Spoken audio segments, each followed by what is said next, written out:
शायद आज इंदिरा गांधी होती तो शायद वो खुद ये काम खुद करती कि हाँ क्या करना है नहीं करना है, फैसला खुद लेती, उन्हें किसी ट्रम्प की जरूरत नहीं पड़ती। That is the worst possible type of war, is the worst possible type of violence. जब इंदिरा गांधी से बात हुई थी अमेरिका की और जब अमेरिका ने इंटरफेयर करने की कोशिश किया था तो इंदिरा गांधी ने मुंह तोड़ जवाब दिया था कि ये हमारा इंटरनल मैटर है और हमारे इंटरनल मैटर में आप इंटरफेयर करने की कोशिश न करें। अगर आजादी पक्की होती है तो बिना किसी की मदद के हम मजबूत रहेंगे, जरूर रहेंगे, और जो हमें करना है वो करके हम दिखाएंगे। वॉर किसी भी चीज का हल नहीं है, हमें आतंकवादियों के हमले का जवाब देना था, वो हमने दिया है और उसमें हमारी देश पूरी तरह सफल रही। जरूर इसके पीछे किसी का हाथ है, कोई बड़ी ताकत का हाथ है जो उसे बार बार उसे प्रोवोक कर रहा है, उसका साथ दे रहा है कि वो हिंदुस्तान के पीछे पड़े रहे बार बार। बहुत ही अफसोस की बात है कि पाकिस्तान अपनी हरकतों से बाज नहीं आता। बार बार पाकिस्तान ये सबूत देता है कि वो एक अनऑर्गेनाइज्ड स्टेट है। इंटरव्यू मैंने देखा था अर्नब गोस्वामी का, चेहरा इतना छोटा हो गया बेचारे का सीज फायर होने के बाद कि अब वो क्या करेंगे बेचारे। उन्होंने सोचा था शायद ये लंबा चलेगा, ये वॉर होगा और बहुत कुछ होगा और इस तरह से जो है वो टीआरपी उनको मिलता रहेगा, उल्टी पुल्टी झूठे खबरें फैलाते रहेंगे। टीआरपी, आज टीआरपी के चक्कर में आप लोग बदनाम हो गए, पूरा देश को आप लोगों का नकाब खुल गया है। और आपको अगर जो चीज पे अगर यकीन रखनी है तो प्रेस इंफॉर्मेशन ब्यूरो के जरिए जो आ रहा है उसको देखिए, जो एक्सटर्नल मिनिस्ट्री खुद आकर बैठ के, जो सोफिया कुरैशी और अमिका सिंह जैसी हमारी देश की सैनिका, वो लोग आकर जब बैठ के और खुद जो बैठ के सब कुछ बता रही हैं, उनको देखिए, उनकी बात में आपको सच्चाई समझ में आ जाएगी क्या सच है क्या झूठ है। सीज फायर के बाद भी पाकिस्तान ने इंडिया पर वापस अटैक क्यों किया? बहुत ही अफसोस की बात है कि पाकिस्तान अपनी हरकतों से बाज नहीं आता है। बार बार पाकिस्तान ये सबूत देता है कि वो एक अनऑर्गेनाइज्ड स्टेट है और वो अपने ही देश के जो प्रधानमंत्री हैं या उनकी जो गवर्नमेंट है उसकी बात नहीं सुनता। तो इससे ये समझ में आता है कि पाकिस्तान से बड़ा झूठा कोई कंट्री है ही नहीं, कोई देश नहीं है। जब पाकिस्तान भारत से हर मामले में कमजोर है, इसके बाद भी वो क्यों भारत को बार बार प्रोवोक करता है? जरूर इसके पीछे किसी का हाथ है, कोई बड़ी ताकत का हाथ है जो उसे बार बार उसे प्रोवोक कर रहा है, उसका साथ दे रहा है कि वो हिंदुस्तान के पीछे पड़े रहे बार बार। मगर वो जितनी भी कोशिश कर ले, बार बार उसको जो है मुंह तोड़ जवाब दी जाएगी, जिस तरह से इस वक्त हमारे देश के नौजवानों ने उसे दिया है। रफा भाई, आपको क्या लगता है कि मोदी जी ने, मोदी सरकार ने किसी प्रेशर की वजह से सीज फायर को हाँ बोली है? देखिए, सीज फायर तो होना भी चाहिए था। वॉर किसी भी चीज का हल नहीं है, हमें आतंकवादियों के हमले का जवाब देना था, वो हमने दिया है और उसमें हमारी देश पूरी तरह सफल रही है। जी, 1917 में इंदिरा गांधी ने अमेरिका की नहीं सुनी थी, तो मोदी ने क्यों सुनी है? ये एक बहुत बड़ा सवाल है कि आखिर इसमें मोदी गवर्नमेंट फेलियर तो नहीं है। एक चीज और आप भी देखें, आपने देखा होगा कि एक प्रोपेगेंडा बीजेपी ने चलाया है इस बार। बहुत ही अफसोस का बात है, जब पूरा देश एकजुट होकर, पूरे देश गवर्नमेंट का साथ दे रहा है, पूरे देश इस वक्त एकजुट होकर एक मैसेज दे रहा है कि हम सब एक हैं, चाहे वो किसी भी जाति, धर्म या किसी भी इससे वास्ता क्यों ना रखता हो। इस वक्त पूरा देश एक था, क्यों?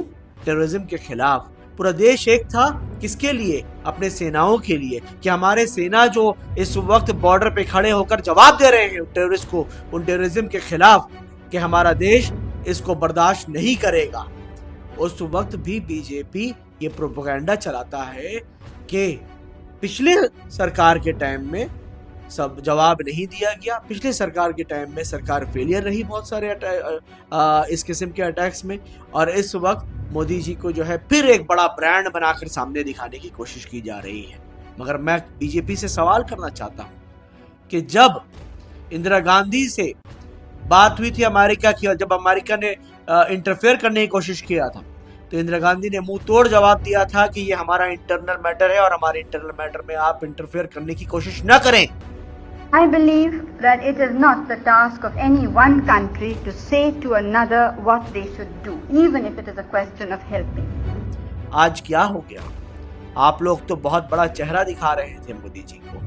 क्या वजह है कि मोदी जी को आज सीज फायर करने के लिए अमेरिका का हेल्प लेना पड़े, ट्रंप जी का हेल्प लेना पड़ा। कहीं इसमें मोदी जी का कोई फेलियर या कोई कमजोरी तो नहीं? रवि भाई, जिस तरीके से आपने इंदिरा गांधी की बात करी है, कांग्रेस की तरफ से भी एक बड़ी बात आ रही है। उनका कहना है कि अगर इंदिरा गांधी जैसी स्ट्रॉन्ग पीएम होती तो अब तक पाकिस्तान को जवाब मिल चुका होता। क्या कहना है आपका इसमें? सही कह रही है। मैं बार बार ये बात कहता हूं कि क्या बात है, इंदिरा गांधी ने जिस तरह से अमेरिका को कह दिया था, आंख से आंख मिलाकर बात कह रही थी कि आप इंटरफेयर ना करें, ये हमारा इंटरनल मैटर है, ये हम समझ लेंगे, हमारे पड़ोसी देश से हम समझ लेंगे। आपको जो काम करना है, आपको जो आपका जो एक्सटर्नल अफेयर्स मिनिस्ट्री है, आप लोग किस तरह से हमारे साथ रिलेशन रखेंगे, आप हमारा कितना साथ देंगे नहीं देंगे, जो हमारे मुद्दे चल रहे हैं पाकिस्तान के साथ या हमारे किसी भी देश के साथ, जब लड़ाइयाँ होती हैं, जब वॉर होता है, तो ये आपका मैटर है, आप किस तरह से साथ देंगे नहीं देंगे, आपका क्या रोल होगा नहीं होगा। मगर जहां तक ये बात है कि सीज फायर करने का, ये फैसला देश का खुद का होना चाहिए। ये फैसला देश खुद ले सकती थी, इसके लिए ट्रंप को कहीं बीच में नहीं आना चाहिए था। हाँ, शायद आज इंदिरा गांधी होती तो शायद वो खुद ये काम खुद करती कि हाँ क्या करना है नहीं करना है, फैसला खुद लेती, उन्हें किसी ट्रंप की जरूरत नहीं पड़ती। और आज जो हमसे जलते हैं क्योंकि इस किस्म की मदद हमने किसी से नहीं ली, वो इसी वजह से नहीं ली कि हम जानते थे कि हमारी आजादी अगर कम हुई तो किसी की मदद हमको मजबूत नहीं रख सकती, और अगर आजादी पक्की होती है तो बिना किसी के मदद के हम मजबूत रहेंगे, जरूर रहेंगे, और जो हमें करना है वो करके हम दिखाएंगे। इस विकट स्थिति में भी काफी ऐसी गोदी मीडिया है, काफी ऐसे न्यूज चैनल है जो गलत खबरें फैला रहे हैं, गलत अफवाहें फैला रही है, जिससे लोग गुमराह हो रहे हैं, पैनिक हो रहे हैं। इस पे आपका क्या कहना है? मुझे अफसोस हो रहा है कि उन बेचारों का भी क्या हाल होगा इस वक्त जब सीज फायर हो गया है। क्या वो अपना वो टीआरपी चला पा रहे हैं कि नहीं चला पा रहे हैं? आखिर अभी एक इंटरव्यू मैंने देखा था अर्नब गोस्वामी का, चेहरा इतना छोटा हो गया बेचारे का सीज फायर होने के बाद कि अब वो क्या करेंगे बेचारे। अब उनको नेक्स्ट जो है कहाँ से वो मुद्दा लाएंगे। उन्होंने सोचा था शायद ये लंबा चलेगा, ये वॉर होगा और बहुत कुछ होगा और इस तरह से जो है वो टीआरपी उनको मिलता रहेगा, उल्टी पुल्टी झूठे खबरें फैलाते रहेंगे कि हाँ कराची पोर्ट कैप्चर हो गया है, इस्लामाबाद को कैप्चर कर लिया गया है, तो आसिफ मुनीर को कैप्चर कर लिया गया है। झूठ! अरे क्या करना चाहते हो तुम? अपने ही लोगों को गुमराह कर रहे हो, तुम अपने ही गवर्नमेंट को बदनाम कर रहे हो। क्यों झूठ फैलाते हो मेरे भाई? क्या फायदा होता है इससे? टीआरपी, आज टीआरपी के चक्कर में आप लोग बदनाम हो गए, पूरा देश को आप लोगों का नकाब खुल गया है, पूरा देश जान गया है कि आप लोग झूठी खबरें फैलाते हैं। आप झूठ के सिवा कुछ नहीं कहते। एक्सटर्नल मिनिस्ट्री को खुद आकर बोलना पड़ा कि झूठी खबरों पे न जाएं। ये जो चीजें आपको दिखाई जा रही, चाहे वो आज तक के चैनल पे हो, चाहे रिपब्लिक के चैनल पे हो, चाहे जी टीवी पे हो, जो चीजें दिखाई जा रही हैं सब झूठ है, झूठ है, झूठ है। और आपको अगर जो चीज पे अगर यकीन रखनी है तो प्रेस इंफॉर्मेशन ब्यूरो के जरिए जो आ रहा है उसको देखिए, जो एक्सटर्नल मिनिस्ट्री खुद आकर बैठ के, जो सोफिया कुरैशी और अमिका सिंह जैसी हमारी देश की सैनिका, वो लोग आकर जब बैठ के और खुद जो बैठ के सब कुछ बता रही हैं, उनको देखिए, उनकी बात में आपको सच्चाई समझ में आ जाएगी क्या सच है क्या झूठ है। उनको भी बताना पड़ रहा है कि ये लोग झूठ बोल रहे हैं, अर्नब गोस्वामी झूठ बोल रहा है, और भी जितने भी चैनल है, गोदी मीडिया वाले जितने भी चैनल है, सब झूठ बोल रहे हैं। अफसोस की बात है, आज तुम्हारा क्या हाल हो रहा होगा भाई? तुम तो अभी डर के, मतलब तुम तो अभी रो रहे होगे, अरे ये कैसे हो गया, सीज फायर हो गया, अरे अब मैं क्या करूंगा, अब क्या बताऊं, क्या इस्लामाबाद जो कैप्चर हुआ था वो क्या हो गया, अरे वो क्या नाम है कराची पोर्ट जो कैप्चर हुआ था क्या हो गया, आसिफ मुनीर कहाँ गया? अब आप बताओ, उसका जवाब दो। आपके पास जवाब है? नहीं है आपके पास जवाब, क्योंकि आप लोग झूठे हैं और अब ये पूरा देश जान गया है।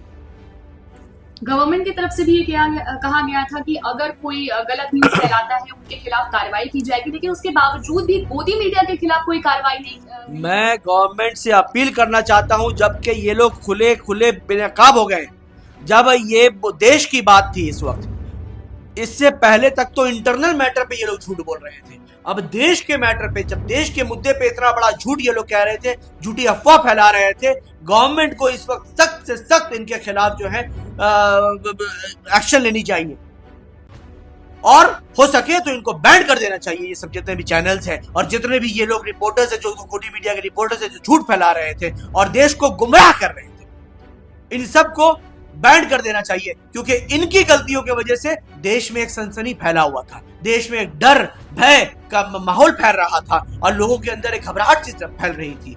इस वक्त मैं आप लोगों से, मैं देश की सरकार से गुजारिश करता हूं कि आप इन लोगों के खिलाफ सख्त से सख्त एक्शन लेके इनके खिलाफ कार्रवाई कराई जाए और हो सके तो ये चैनल को बैन कर दिया जाए।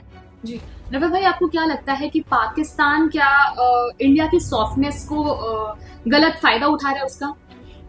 पाकिस्तान हर वक्त कोशिश करता चला आया है कि किसी भी तरह हिंदुस्तान को वर्गलाता रहे।